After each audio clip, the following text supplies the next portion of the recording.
r/ask Reddit. What is unethical as dark, but is extremely common practice in the business world? Hiding fees until the service is provided. I was in a car accident that required an ambulance ride, and I was charged double for it. Apparently the two ambulance companies in my area are in cahoots. So rather than share the business in my area 50/50, they apparently devised a way to split it 100/100. They each have one person from the other company ride in their company's ambulance. The explanation I received was since a medic from the other company was riding along in the ambulance I took, they now can both charge me. Again, they didn't split the fee. They each charge me fully. It's almost a brilliant scheme, but also absolutely unethical and ridiculous. And I can't fathom how this is even legal. On a side note, they didn't even treat me on the ride. Imagine airlines double charging for a seat because one of the pilots was from another airline. Insanity. I don't know about unethical as dark, but going through the motions of pretending to entertain outside candidates when you've already decided on who internally will get the job wastes everyone's time. Sometimes it's company policy to post and interview for all positions, especially within a union setting. It's extremely frustrating because I've been dragged through a good half dozen interviews callbacks when they already had someone lined up, usually someone's relative. Yes, this happened to me as well. Internal job applications are tailored for the specific candidate, and they just interview other applicants because they are bound by HR rules saying they must. Purposefully giving part-time employees erratic schedules so they can't take on a second job. Dang, never even thought about this. I always wondered why it was so hard to give people normal, set schedules. This opens my eyes. It's to make it easy to cut hours. An employee under constant threat of less hours is more compliant and easier to get rid of without risk. Giving your employees just few enough hours that they don't qualify as a full-time employee, so you don't have to pay them benefits. I worked at Walmart in high school. There were older adults who worked tons of overtime, really out their heart into the company. How were they rewarded? At the end of the pay period, they had shifts cancelled to keep them under 40 hours. Such a garbage company. You can bet when I witnessed people shoplifting I looked the other way. Duck that company.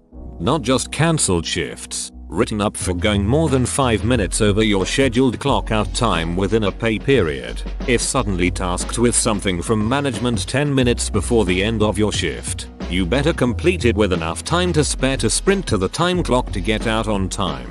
Oh, yeah, this is usually being called to register in the middle of a rush. But if you clock out and are approached by a customer with a question, you are supposed to still direct them to one of the non-existent people out on the floor, because they only staff for restocking in the morning or running registers, or held them yourself. Loyalty is punished by laying the most work on the most productive, while overlooking these workers for promotions. If you're a great worker, they give you the shit jobs because you don't bitch and moan. I can confirm. I was moved 5x in 1 year at my last job because I wouldn't raise a fuss. I also was one of the few to work every team. It didn't help me come layoff time. Edit. The last move that year was to a different building and department. They told me the day I came back from bereavement. I'm still salty about that 7 years later. Chronically and purposely understaffing. Looking at you. Retail and assisted living companies. The staff who take care of our aging citizens are being treated like dirt. I never realized, no family members in LTC facilities, how bad this problem was until I did a clinical rotation in a nursing home. 1 nurse to 20 patients, 1 CNA to 10 patients. They were absolutely not being turned briefs checked every 2 hours.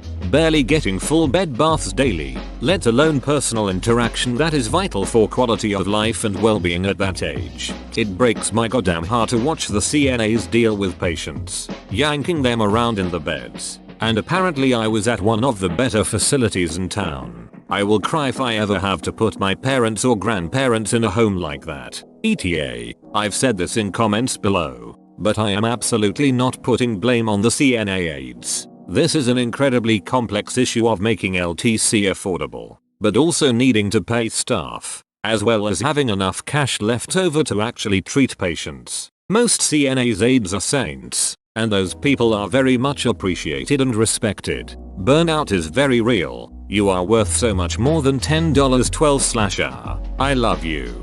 Thank you for everything you do for your patients. Not paying invoices until you've been chased multiple times, as standard policy. Had a boss who did this, but hated it when people did it to them. Boss claimed they paid late because everyone else did, but there are plenty of arguments each way there. Boss also hated it when one creditor applied to have the company wound up, liquidated, for non-payment because of the delay. In boss's semi-defense, it was like the proverbial sledgehammer to crack a nut. The bill was for a relatively small amount of money. In the creditor's defense, I think they were making a point about the whole late payment practice in general. A tactic that should be used more often. It's usually cheap and easy, and nothing moves a payment like the threat of bankruptcy. Raising prices before putting items on sale. Looking at you, Kohl's. As a former Kohl's cashier, I can attest that they are the worst with this. It should be illegal. I worked as a fraud investigator at a bank. We have rules and laws that we have to abide by, or the company got fined. I had a higher up, probably second or third tier from CEO, tell us explicitly that there are no exceptions to the rules except for our more affluent customers.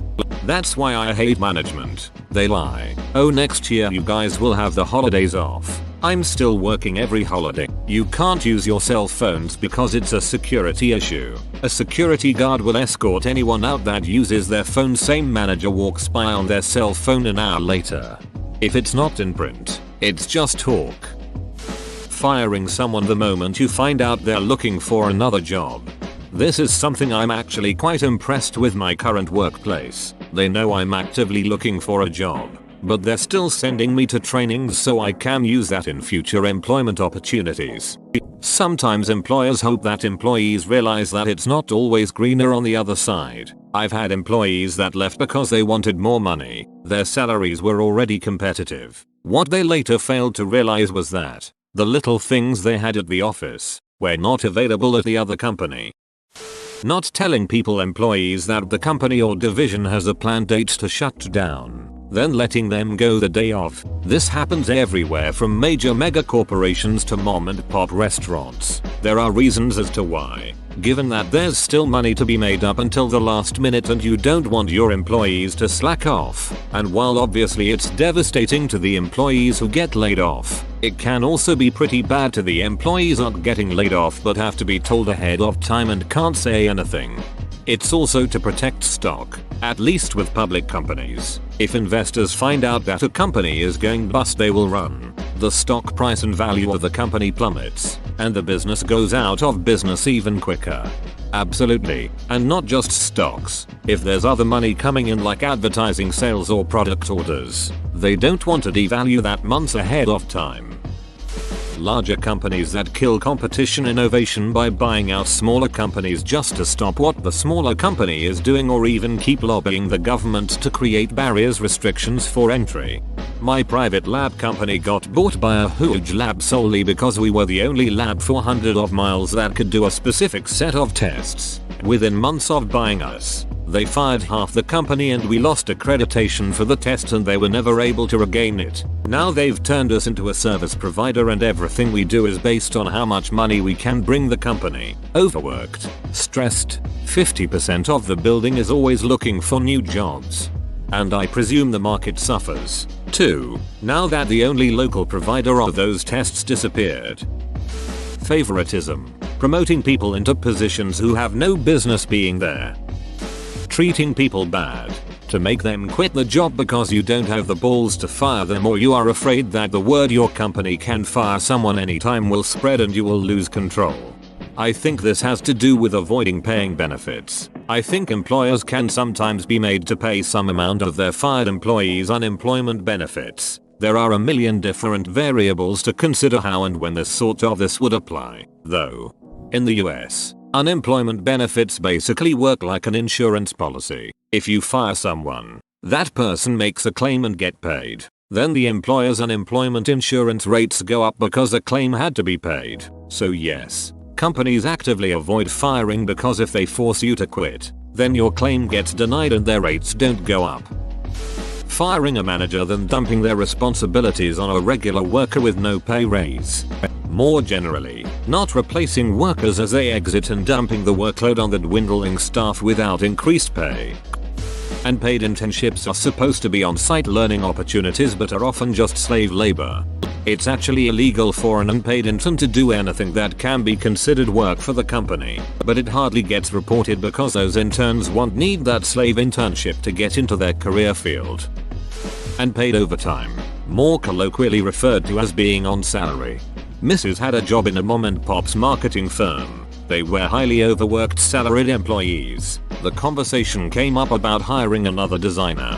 The boss's response: "Why the duck would I hire another employee when I can make all of you salaried employees work 24/7 if I wanted to?" The business is now on life support and has gone from 10 employees to 2.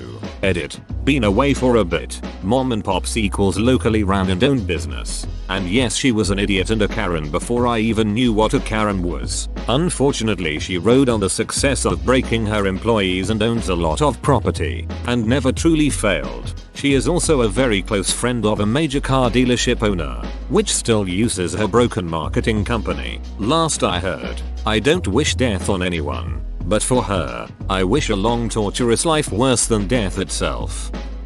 Unpaid internships. No excuse for this. Selling user data. This is massive. Large organizations who donate contribute large amounts to non-profits. 501c3s. Frequently strong-arm the little charities they basically support into giving up that data for their personal groups' marketing and data. I give us your membership information, a wink wink. You might have some issues with your budget next year. There are a bunch of 501c3s in Wyoming that got their data used by the Storer Foundation groups during the last few election cycles here. Best way to win votes. Play to their heartstrings or where they donate. Edit. Tons of bigger money groups do this. I'm just specifying the one I have experience with. When I worked part-time at Sam's Club, the manager was intentionally cutting our hours back to take away from our bonus and add to his at the end of the year. This also happened when my husband and I worked at the Home Depot. The bonus was more than some people make annually. One of the ASMs straight up bought a new car. My old salaried position requires copious amounts of overtime. In the end, my hourly wage was less than the people I was supervising. Salary is a ducking scam. Their whole argument is that way it doesn't matter how much you work, you get paid the same amount. So if you have a slow week with little to do, you can leave early and not worry. It'll just be balanced out when it's crunch time and you have to do unpaid OT. Thing is, there's basically never a time where you have so little work you can skip out. And on the occasions that you can, good luck not getting in trouble for making the company pay you for not doing anything. Never mind that you're doing extra work for no pay far more often. Salary is a scam because they put a floor on the amount of hours you're expected to work but not a ceiling. Employer wage theft is said to exceed the amount of normal theft in the US. https://en. Wikipedia.org Wiki wage theft. White collar crime dwarfs the kind of crime cops will go after. Heck, what cops take legally through forfeiture is more than all the illegal theft. When the criminals can make the laws, they tend to exempt themselves. It's just business. Firing people for medical issues. I don't know about all the states etc. If anyone knows, please illuminate. A coworker of mine took a long medical leave for a spinal issue she was having with her neck. I believe she had surgery and then was on leave for a few weeks. Doc recommended not working more than 4 hours a day. When she came back with that news to HR, they fired her on the spot. I thought medical issues would be a discriminatory termination, but apparently they can just let you go if the state is at will. Sorry you had this invasive surgery that cost you a fortune, but you don't have a job anymore, see ya. If this is the US, that is illegal for most workers. FMLA. FMLA protection runs out after 12 weeks, and it only applies after you work there a year, and only if you worked 1,250 hours in the last 12 months. It's super easy to get rid of people for medical reasons that don't violate FMLA as long as you're willing to be patient. Lobbying the government to change the law to benefit your business. You pay for electioneering. They get elected and hook you up. Lower taxes, weakened regulations, etc. Hacking democracy. 0-hour contracts. Basically you are a full-time employee, but have no set hours, and have to come when you're called, or otherwise be scheduled as they see fit. Edit. Lots of queries. Here is a Wikipedia article on this issue that answers most questions better than I can. https://en.m. Wikipedia. Org Wiki 0-hour contract. Giving people an hour below what is considered full-time so they don't need benefits, and also apparently changing people's time cards frequently. Every job I've had has done that, and at the expense of my hours pay too. Changing time cards is very illegal, not just unethical. My job had an e-login system for the time cards and forbade us from looking at how many hours we had. I'd ask the boss to check it for me and he'd say, "You can do math, add it up by hand." However, they changed their tune very quickly when I pointed out I somehow had been paid for 15 minutes less than my calculations. Bribes are super common. Hire them as independent contractors so that you don't have to actually give them any benefits, travel, healthcare, etc. And so you have a quick tax write-off, but still force them to sign exclusive contracts where you can't work anywhere else. WWE would be freaking screwed if anyone with money ever tried suing them and didn't take a settlement. Settlements mean no decision can be made. It would force a decision they wouldn't like. Insider trading nepotism. Fun fact, JFK's dad got rich by inside trading back when it was still legal. He was later appointed head of the SEC. The first thing he did was make insider trading illegal. JFK's dad got rich bootlegging during Prohibition. Letting people kiss their way to the top when they are highly unqualified happens more than it should and causes a lot of issues for people who are under them or who didn't get that position because they don't kiss, but are way more qualified. The general practice of being able to cut you loose with zero notice, but if an employee decides to leave, they need 2 weeks notice, and even then, companies will raise a stink. It's completely legal to quit your job without a 2 weeks notification. You simply risk burning bridges there. Fine print, open bracket. I always read it because all the bad stuff is there, but so many don't know to. I think we don't read it not because we don't know about the threat, but because we feel powerless to do anything about it. I know I do. Hiding all your assets and going into bankruptcy so you don't have to pay the people you screwed over with your addictive medications. Over half of US university instructors are part-time faculty, paid per class, adjuncts and graduate students, non-full-time, no job security, no benefits. Often these teachers commute school to cover enough hours to make a living wage. Tenured professors work hard and deserve the benefits they receive, usually, but the rest of the faculty are barely making a living and can barely pay off their own school loans. Edit. https://www.arp.org sites default files /10,112,018 divided by 20 data % 20 snapshot % 20 tenure PDF. In Australia, businesses would open for 11 months. They would sell products for cheaper than their competitors could because they paid no tax on them. Then when tax time came, they would wind up the business to start a new one in a month's time. It was so common business tax went from being done yearly, like income tax, to being done 3 monthly, might be even more frequent now. I've been out of Australia for the last 18 years. Suicide your witness before he gives info on your rich pedophile buddies. The technique where places like Starbucks open an unnecessary amount of stores, so that their competition such as smaller, family-owned coffee shops are out of business, then close the extra shops down. So I aviged it. Someone commented the name of it, market saturation.